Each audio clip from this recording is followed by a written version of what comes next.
Australia is home to some really cool reptiles. And out of all of those reptiles, not counting the highly venomous snakes and the saltwater crocodiles, but a lot of them make very good pets. They're kept widely in Australia, and the ones that we are able to have before Australia stopped the export of reptiles here in the United States and Canada, we have some really cool pet reptiles. And so today I want to talk about 5 of them that I think make really good choices as good pet reptiles. And so to start things off with, as much as I want to do the Ackie monitor, the really cool dwarf monitor, I have to talk about bearded dragons. So if you've ever watched any of my videos before, I have my opinions about bearded dragons. They're not my favorite, but they do make very good pets. So bearded dragons originally come from Central Australia, which is where the big outback, the desert, that's where they come from. Here in the United States, we really only have the one species, the central bearded dragon, to work with. There is also the Rankin dragon here, but that one we do specifically call that because they are a smaller subspecies. But in Australia, there are quite a few other ones that range all over the continent, including what I think is the coolest one, the Eastern bearded dragon. And if I was going to have an angry little lizard, it would be one of those. So these guys are actually a really cool lizard. They're a type of a agamid lizard or a gamma. So those are a group of lizards that's the largest group of lizards in the world. They encompass a whole bunch of species. And bearded dragons are one of the larger ones out there.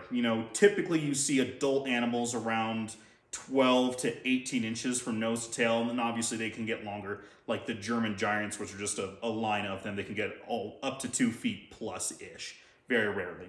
They're really, really cool lizards. They are fairly arboreal, and so if you were to go out into the outback and you'd see them, not in the middle of the day, but you'd probably see them in the morning and at night, on a rock, in a tree, maybe on the ground, looking for other bearded dragons or looking for food. They're omnivores, which makes them really good for people's pets. So with that in mind, why they make really good pets is for quite a few reasons. For the most part, they have a fairly mild temperament, and as they get older, they usually tend to calm down, tame down, are fairly tolerant to handling. Does mine? No. Do I like mine again? Also no. But we keep her and we love her, even though we both kind of dislike each other quite a bit. So when I say the omnivores, that means they're eating insects of a wide variety. They're eating different veggies of a wide variety. And there's a lot of weird misinformation about like adults versus young ones and all this other stuff. Truthfully, a good varied diet of them with more actual invertebrates and insects is younger, and as they get older, a little bit more veggies, but still you can have it sprinkled throughout their entire lifespan. Just remember with bearded dragons, the high basking spot, give them plenty of space, stuff to climb on, and at least a little bit of humidity, be that bathing or water dishes or, humid hides and things like that. And also remember, it's going around right now, the bearded dragons, and all reptiles are really popular right now. There's the TikTok trend of people like snuggling with their bearded dragons and messing with their faces. Please make sure that you wash your hands after handling your reptiles and don't put them in your mouth.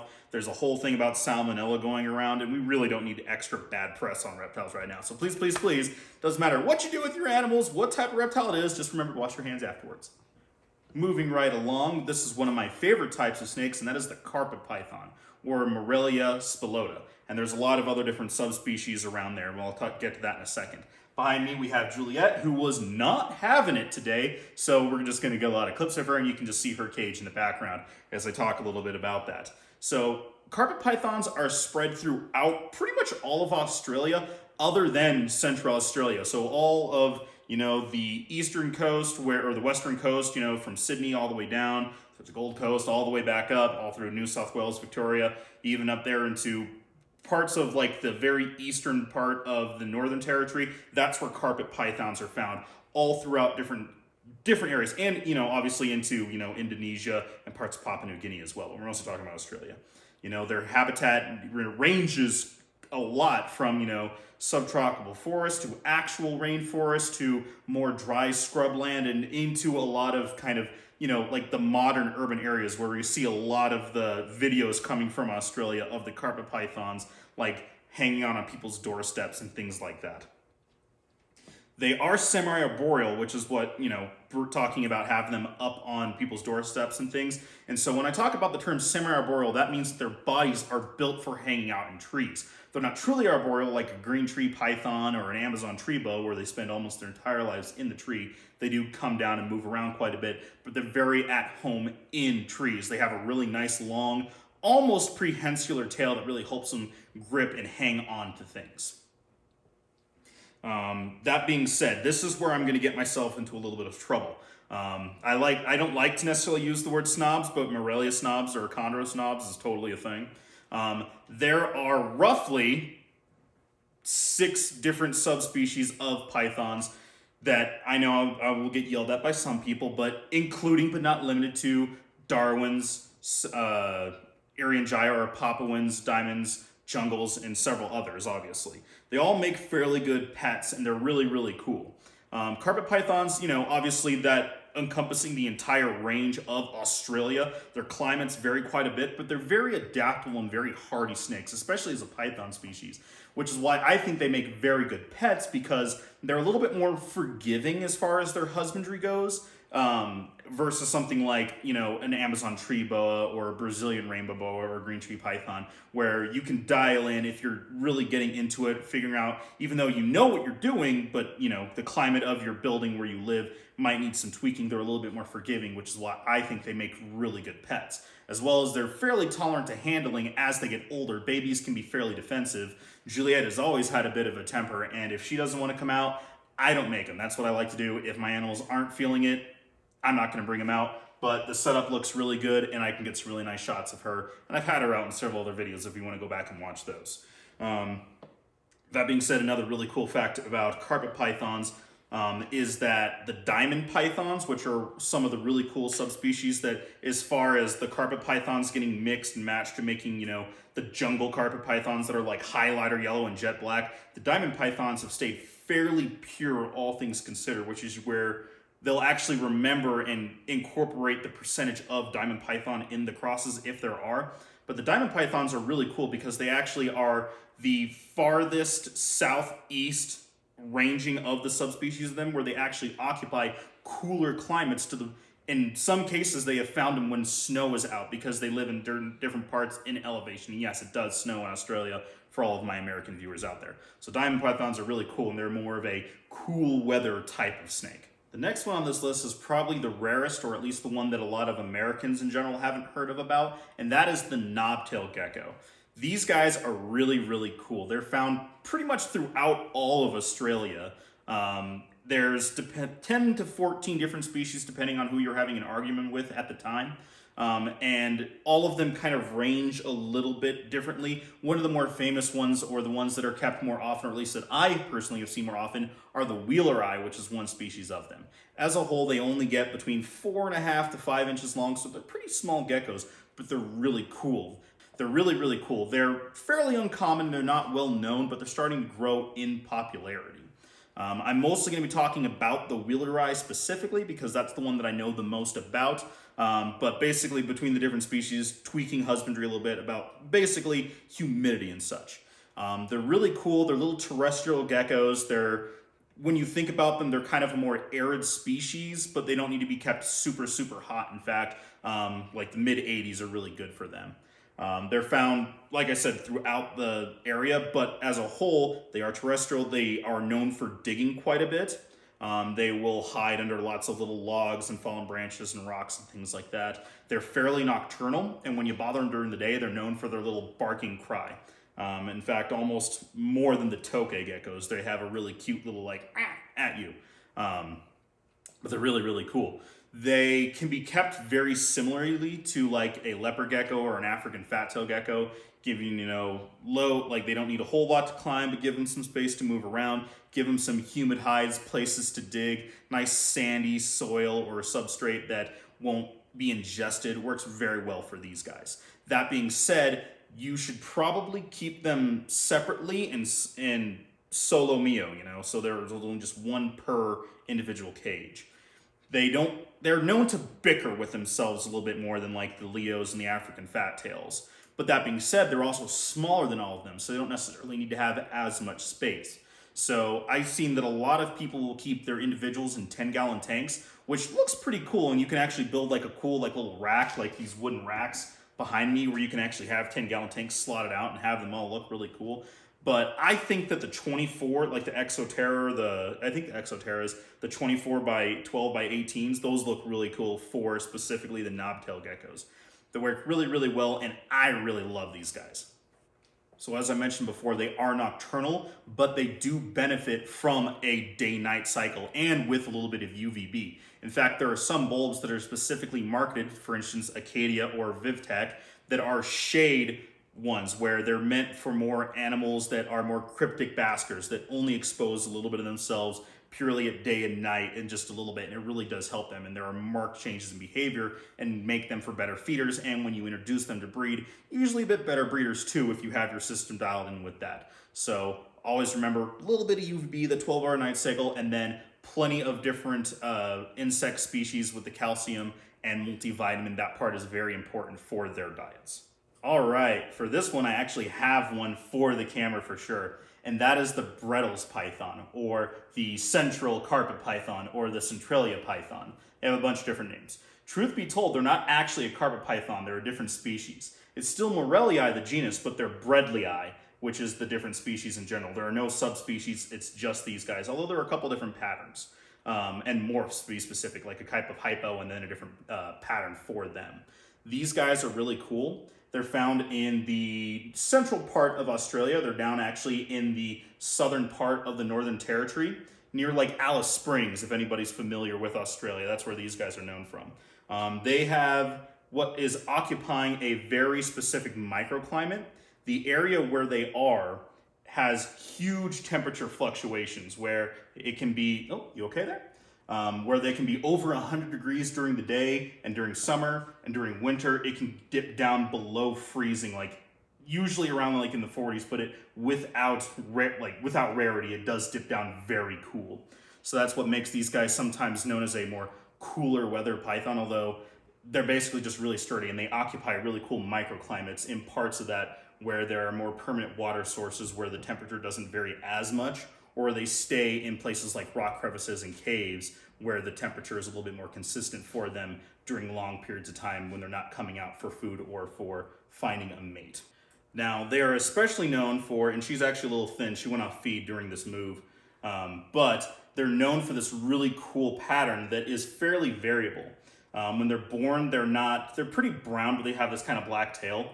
But if you will do this for the camera, please, they're known for their striking orange to red pattern all the way down to this jet black tail, and that can vary. The male is a little bit brighter, although again, she's off feed and she's a little not super happy with me. She's moving into her tub, actually into her larger tub back once we're done with this video. But they're known for that, and I personally like that more than the carpet python, so they're kind of more of my favorite. As well as adults, they're also known to be a little bit more chill, but they're still carpet pythons, so they're fairly reactive, very food motivated. They average fairly large size, but don't get as large as some of the carpet python species, usually more in the 5 to 7 foot range, where some carpets, not jungles, can reach feet over 7 and 8 feet, without, too much rarity again. But that being said, I think these guys do very well in a larger enclosure, at least a 4x2 as an adult, where you can give them places to bask and perch, because like I said, they're found in areas where they will be hanging out on rock faces outside of their caves where they can bask and look for their prey, which is fairly generalistic. They will eat mammals, birds, but also other reptiles, including other snakes as well. I really, really like these guys, and if you guys are interested in someone who knows a little bit more than this, check out Casey Cannon. He has bred these guys very successfully in captivity here in the United States. Go check out his page if you want to know some really cool stuff about central carpet pythons, which is, again, a misnomer, which is why we usually call them Reptiles or Bredlii. Last but not least, the northern blue-tongued skink. This is Warlock. He is our resident northern. So I'm going to specifically say that the northerns, and I'm going to hold that thought as I push my earpiece back in. So there are 3 main ones that we have, at least here in the States, and that is the northern, the eastern, which is actually a different subspecies of the same one, and then the Indonesian or Irian giant one. And forgive me, the cat's meowing in the background, so you might pick that up. But I'm mostly going to talk about the northern one. They are the largest species of skink. There are quite a few varieties, and the northern is the largest, not only blue tongue, but skink in general. And they're the most commonly kept one here in the US, although they're not necessarily the cheapest. The Irian or the Indonesians are imported, so that means they're usually a little bit cheaper, unfortunately. But I really like the northerns for several reasons. So the northern ones are found in the Northern Territory, northern part of Australia. So middle of the continent, high up, again, Alice Springs area. And they have their name, obviously, from the blue tongue. There you go. Thank you, Warlock. Good boy. And also, in case anybody's wondering if you can see that on the jaw, he was attacked by a cat when he was little. He had reconstructive surgery and his jaw never quite got set by the time we got him. So we already had that, but he's doing pretty good. And he's actually doing a lot better on handling as well.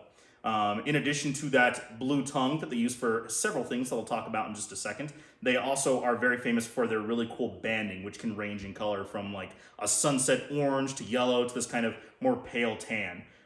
They're really, really cool.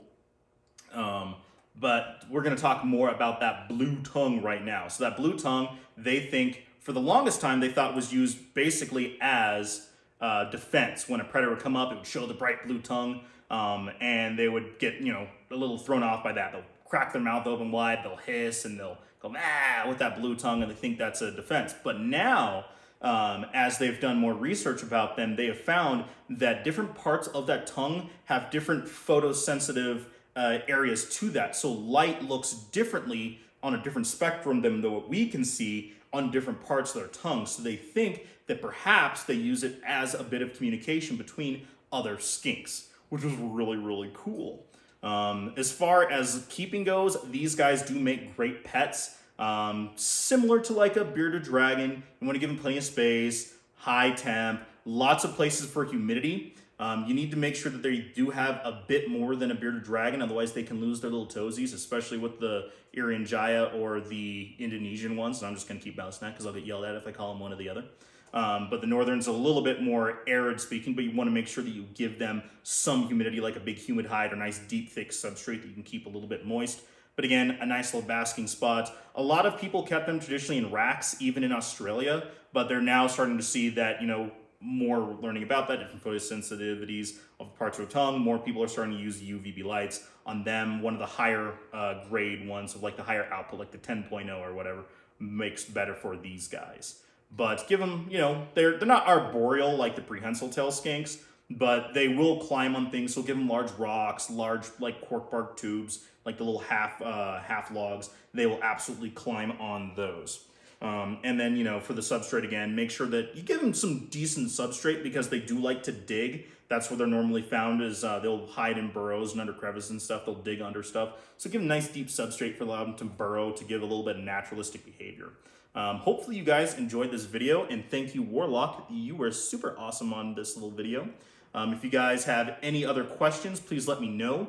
This video topic was actually sent in by a person in the comments. I'm sorry, I don't quite remember who you were, so if you're watching this, please shout out in the comments and I can try to acknowledge that for the next video.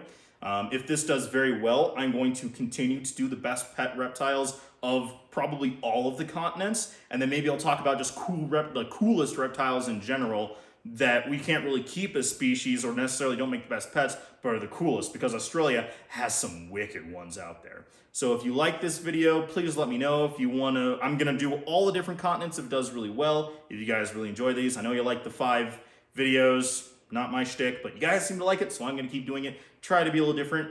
Questions, comments, concerns, let me down below. Please be nice. I do my best to try to get this correctly, and hopefully you guys are liking this video.